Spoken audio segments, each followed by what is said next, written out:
אל תקרא הליכות, אלא הלכות. חזק וברוך רבותיי, בשורות טובות.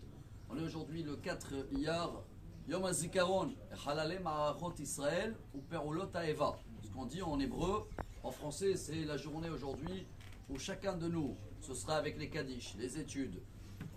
On pense à les 24 213, j'espère que c'est la dernière fois qu'on va devoir dire ce chiffre, des personnes qui sont comptées depuis 1870, bravo.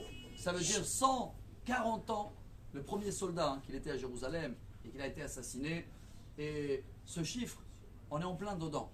Ce chiffre de 24 000 est noté dans la Torah, est cité dans la Kabbalah, est cité dans le Talmud. Une fois, c'est avec les 24 000 élèves de Rabbi Akiva, qu'on est en plein période du Homer.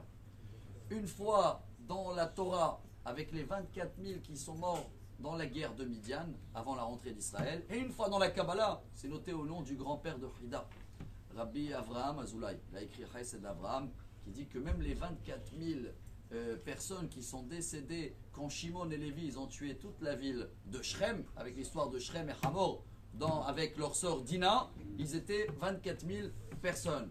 Ce qui nous concerne, chers amis, j'ai écouté ce message au nom de Rav Eliashiv, au nom de Rav Ovadia, certains le disent au nom de Rabbi, mais beaucoup des personnes cherchent à aller pèleriner les tzadikim, et ces grandes personnes-là, il a dit avant tout, tu peux aller pèleriner tombe de soldats à Har Herzl, et se rappeler que le prophète Yechezkel, dans le chapitre 16, il dit une phrase qu'on la cite tous les jours dans le conte du Homer. Juste avant de compter, on dit Va omar lach bedamaich haï. Et on le répète Va omar lach bedamaich haï. Ce qui veut dire qu'avec le sang qu'on a traversé, c'est ce qui nous a donné la vie et la possibilité d'être là de retour en Israël. Pourquoi on le double deux fois? Selon le Midrash, c'était déjà le sang de la Brit Mila et le sang de l'agneau pascal qui nous a fait sortir de l'Égypte.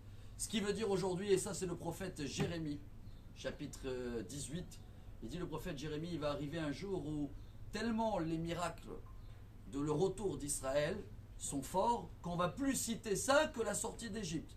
Alors on est en plein dedans. Aujourd'hui c'est cette journée où on doit penser à tous ces personnes-là qui ont donné leur sang. On dit en hébreu Hashem Yikom Damam.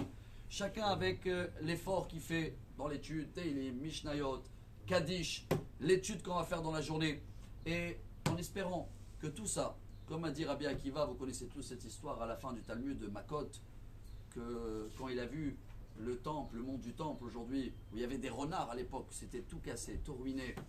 Les rabbins qui étaient avec lui, ils ont commencé à pleurer. Et Rabbi Akiva Metzachek. Ils ont dit Rabbi Akiva, pourquoi tu souris? Regarde, il y a des renards. Il dit Rabbi Akiva, justement, et pourquoi vous pleurez?